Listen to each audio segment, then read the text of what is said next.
Welcome to Wisdom of the World. I'm your host, Jennifer Brooke, and we've just arrived in our first location, India, where we're about to discover the wisdom of this beautiful land.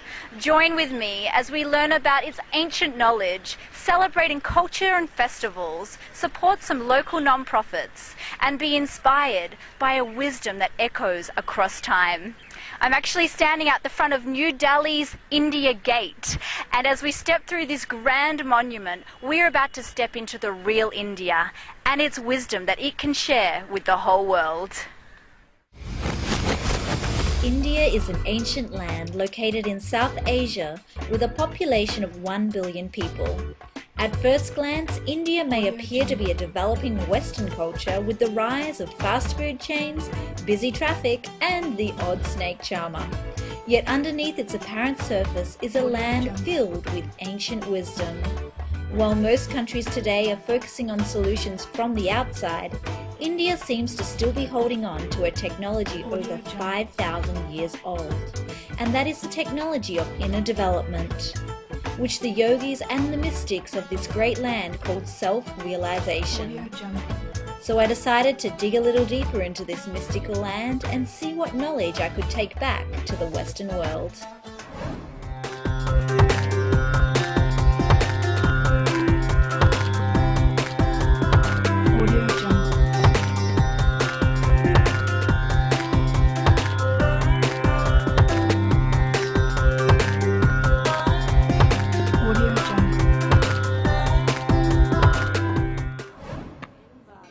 India's most ancient form of wisdom comes from the Vedas, which is a large body of texts originating in ancient India, originally composed in Sanskrit. Long ago, in Vedic times, the knowledge was available to everyone, both in theory and in practice. Yet through the passage of time, it has been buried. The Vedas are said to capture the basic reality of life and the inner self of everyone. Therefore, in truth, the knowledge can never be lost, and across time many philosophers, poets, religious teachers, and cultures have expressed the same knowledge. We've just arrived at the Dhanvantrian Ayurvedic Centre for Natural Health, where this 5,000-year-old ancient art and science comes together to heal the body, mind, and soul. I'm about to introduce you to one of India's top Ayurvedic doctors while I receive some treatments. Let's go check it out.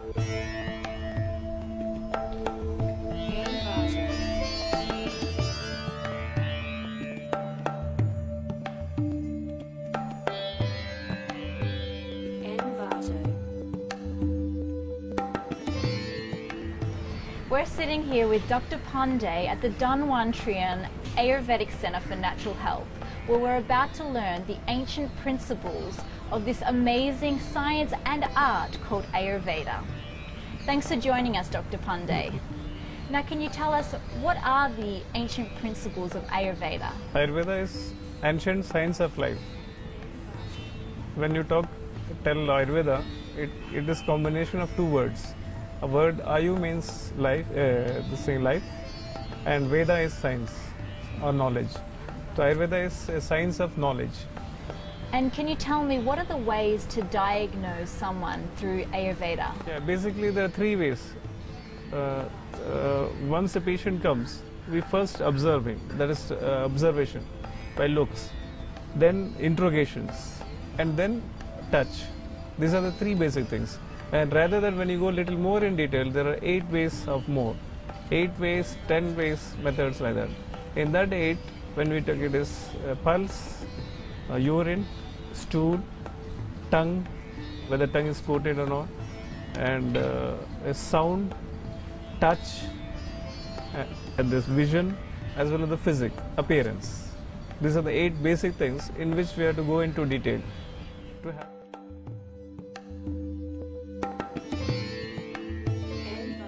In some of these day-to-day routines, what would some people be doing? Would it be mantras, meditation, yoga? What types of things are included? There are many things. First, when you talk about is diet and regimen according to the constitution, Vata, Pitta, Kapha, like that. and there, if any humor is any of these three humors is excess, it is to be reduced. Accordingly, a diet is mentioned. So-called, if anything is increased, decreased, it has to be enhanced to balance it. Once it is balanced, that is a state of health. So for that, there are many these things like meditation, yoga, this thing, diet, regimen, medicines, as well as mantras, some wearing of stones, etc. Many more things like that. Beautiful. Includes. This is an oil that goes on my body. Yes, ma'am. And what's exactly in these oils? Actually, ma'am, you have any for pain in your body. That's very important for your this oil also. Oh, okay. And then these are going to be pressed onto the body? Yes, ma'am. And what exactly are in these? Are they leaves? It's a leaves, ma'am. All leaf is there, ma'am. It's a 5,000 leaf inside, ma'am. 5,000 leaves? Yes, ma'am. Wow, I'm in for quite the treatment. Yes, ma'am.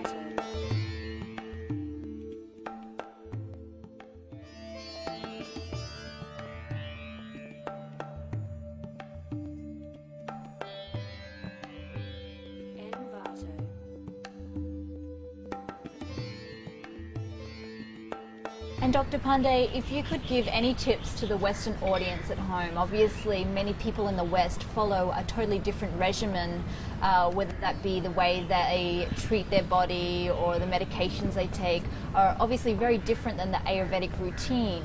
What would be some tips that you could offer them that would allow them to have a long and healthy life? Firstly, I'll tell you, try to avoid the much more mechanized life. As much as natural things can be done. Suppose even if you have to walk for a half kilometer for buying a vegetable, try to have a walk. Don't have your vehicle on the drive. For that. That keeps your physique as well as your attitude good. One. And the next thing, always opt to have natural diet, fruits, vegetables, everything natural.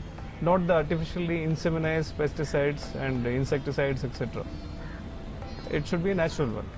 That will give you a good health. And if at all, in case any abnormality happens, try to have natural healing of medicines through herbal medicines or home remedies like that. Don't go to immediately, like suppose you had a headache. The headache could be only due to your constipation existing in your stomach. But suppose if you take a painkiller, that is again your symptomatically you are relieved, but your cause is not gone. So you must try to cure a cause first. So you must take some laxative diet or fruits and supplements. That will help you much better. Like that, you must have a natural way of thinking and approach.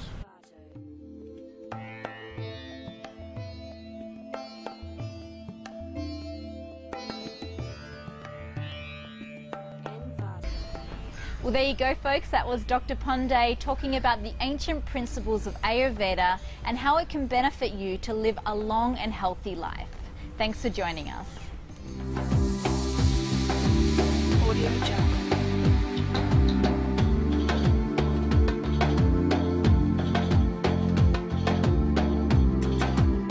Audio Jungle.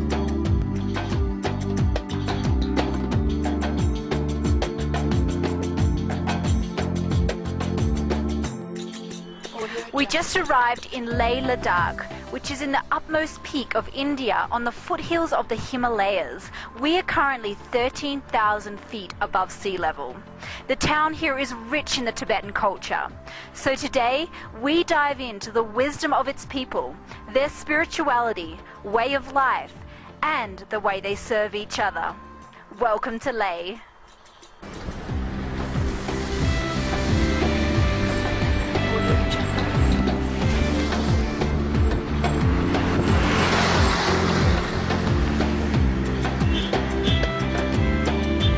Audio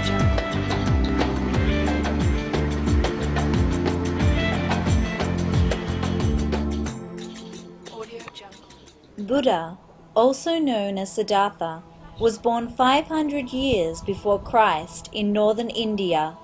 He was born a prince whose father desired very much for his son to carry on the kingdom.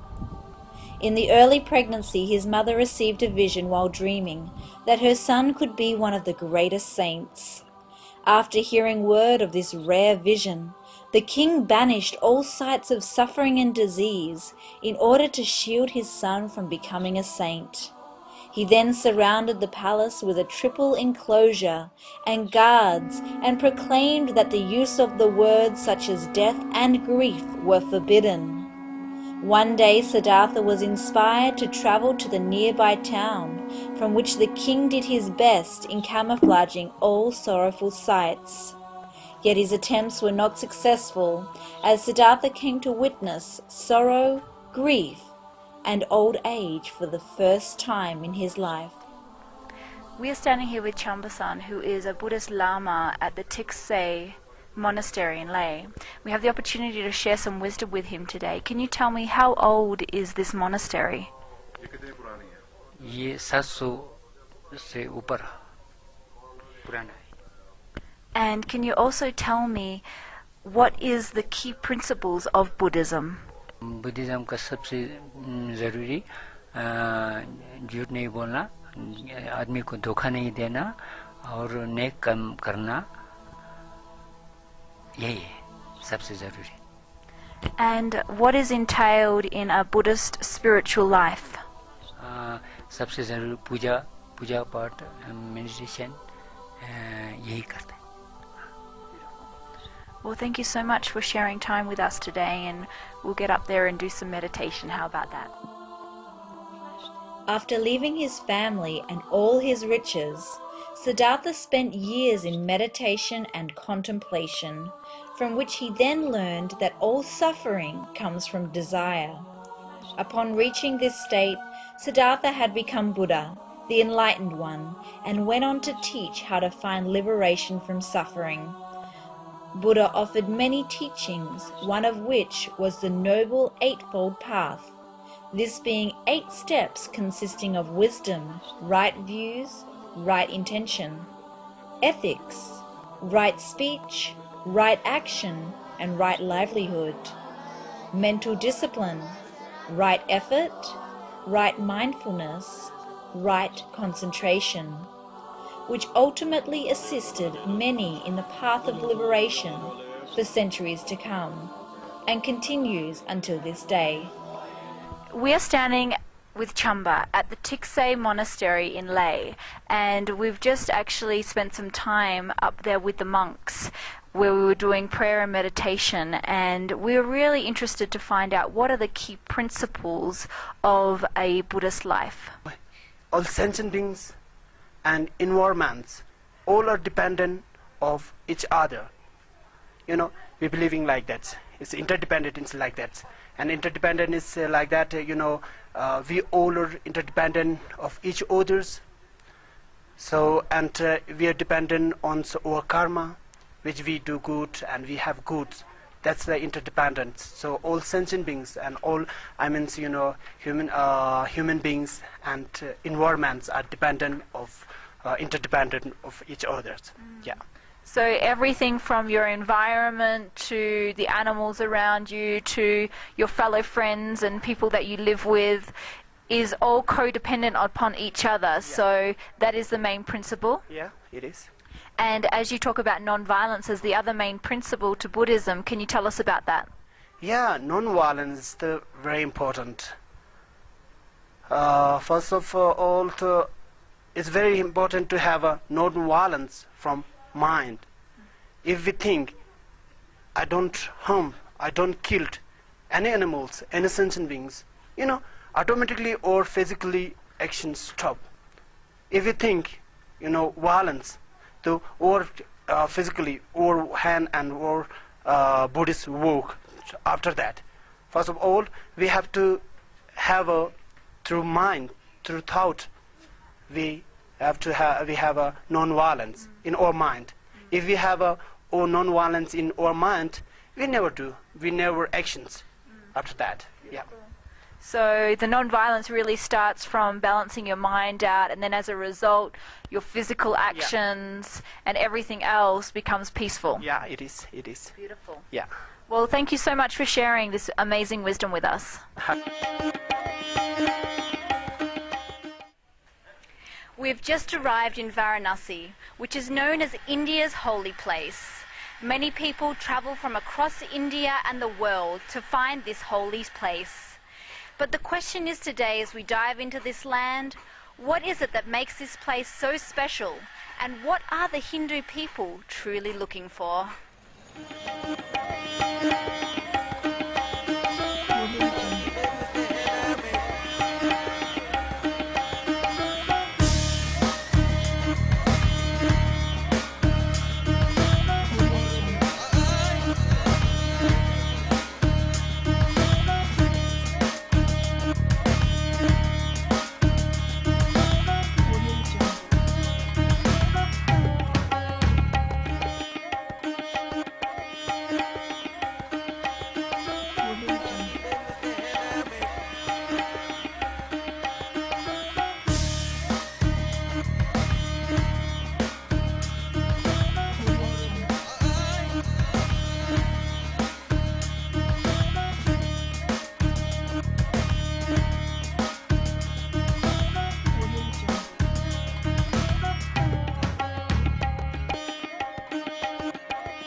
We are sitting here with Maya in a side cafe on the streets of Varanasi, and she is a traveller who's been in Varanasi for 3 years now. Can you tell us where you're from? My body is from South Korea, but I think my soul is from everywhere, just like you. Beautiful. And being here in Varanasi, what would be one wisdom that you have gained while having this experience? First I had to spend my 3 years repeating whatever I repeated for my 30 years of life, and then I saw, wow, I've been doing this to myself, and my life was inside me, and I created my life, and I was repeating it over and over again just to hurt myself, and just to repeat the same things that my father and my mother did. So yeah, it showed me that my body is not me, and whatever I see in front of my eyes become me, and I get lessons every single moment and every single day from people. Sometimes people are my faces because I don't have mirrors in my room, so that way I don't know where this conversation is leading, but I got to learn about the mirrors, which is the whole world, and since then the whole world became my guru. The whole world became the book that I can read. So I stopped reading like these paper books. I started to read read this world that is right in front of me right now, and learn every moment, every single day, just to grow every day. Beautiful. Well, there you go. I'm looking forward to reading the book of life down here in Varanasi in every experience I have, and thank you for sharing that with me. Yeah, my pleasure. Thank you. Yeah. One of the most popular wisdoms that have reached the West today is yoga. Many of us in the West have experienced this exercise, so we've decided to go see what the true teachers in India have to say.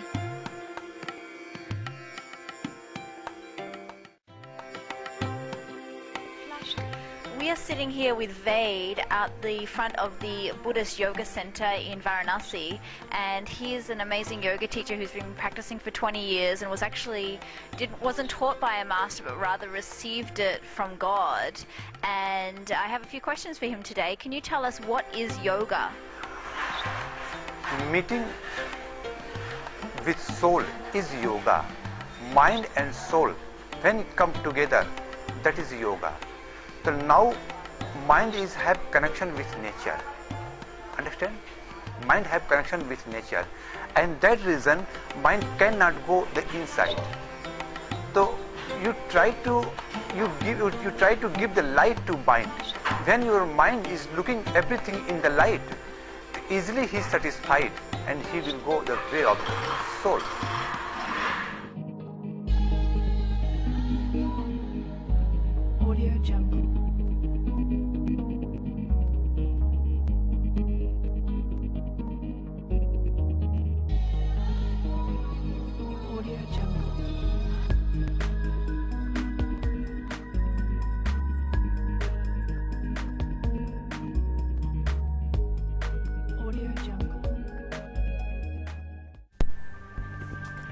We are sitting here with Yash, who has been living in Varanasi since the day he was born, and he's seen many people, many holy people come and go from this place. Can you tell us what is the purpose of coming to Varanasi? The Varanasi is the very oldest city around the world, and when the person is come over here, you feel like a heaven. The soul, when the person is come over here, is feel like very cool and calm and spiritual. And the traditionals, like it is a very cultural city, and the holy city is a very holy city, and the Ganga is very pure, and it's like very spiritual. Like this, you feel something good when you come here over here. And what is the intention of the Hindu people? What's their ultimate intention? Is the intention is the main intention is the moksha, nirvana. Is the main intention. When the person is born here, he's thinking the burning, the chain is just stop. You born here and just stop. And so it's basically enlightenment, is what they'd say in the West. Yes. Beautiful. Well, I think we should head out onto the streets and see what all the holy people have to say about enlightenment. In both Hinduism and Buddhism, a person believes in reincarnation, which is the cycle of death and being born again. Their ultimate goal is to transcend the life and death cycle so that they may never return to a physical body. One of the practices that those living on the Ganges River participate in is a purification of their karma through taking a bath in the sacred waters. This will allow them to come closer to enlightenment. We're sitting here with Satyanand Giri, and he has a beautiful ashram on the Ganges River here, and we're in search of a question today because we find that in previous answers people have been directing us to the purpose of this place, which is nirvana or enlightenment. Can you share with the audience what is nirvana or enlightenment? We don't want to come back again because I want to go too much away. Our trust is fulfilled. When anybody has trust, he come back again. But I don't want. This is the last stage of the human life. When I'm finished, every trust is also finished with me.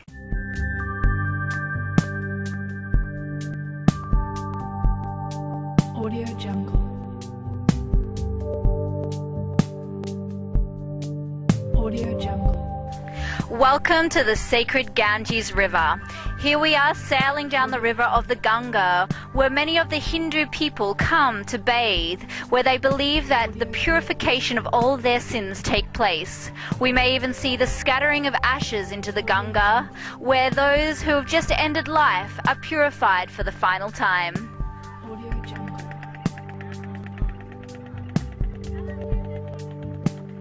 Audio Jungle. Here we see dead bodies being cremated in open fires along the sacred river. This offering to the river continues day and night as more bodies and their beloved families gather, sending their prayers to their loved one for a better afterlife.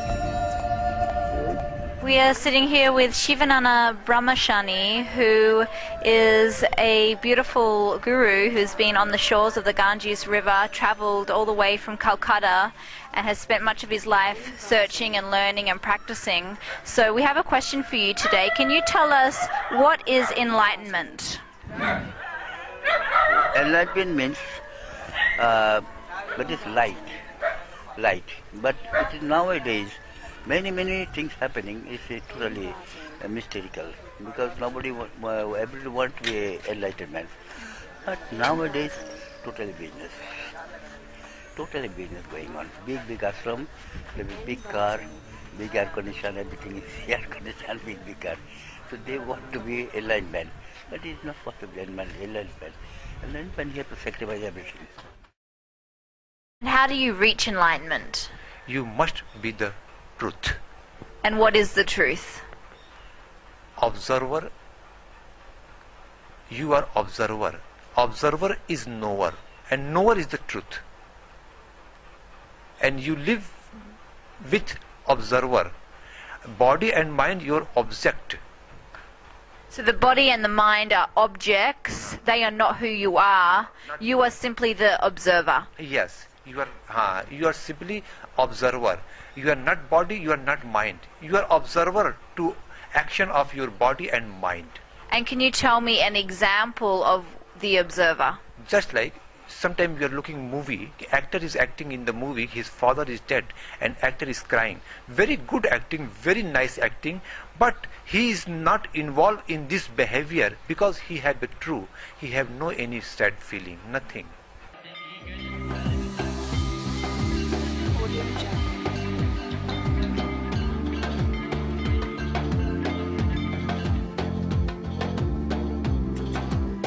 Audio Jungle.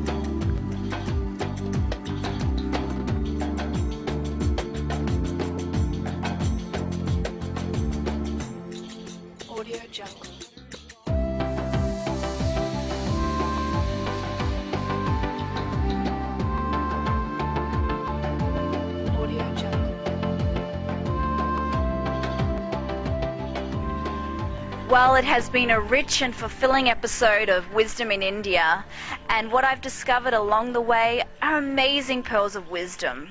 From the ancient 5,000-year-old scriptures of the Vedic knowledge, to coexistence and how we can all harmonize together, non-violence and the respect for all living things, and finally, the understanding of eternal life and enlightenment. I hope that you have taken away just as much enlightenment and love as I have, and we'll join you next week on Wisdom of the World as we approach new countries to come. Audio Jungle.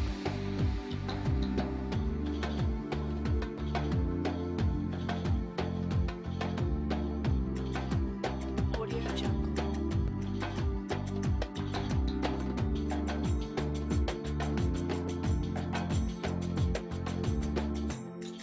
Audio Jungle.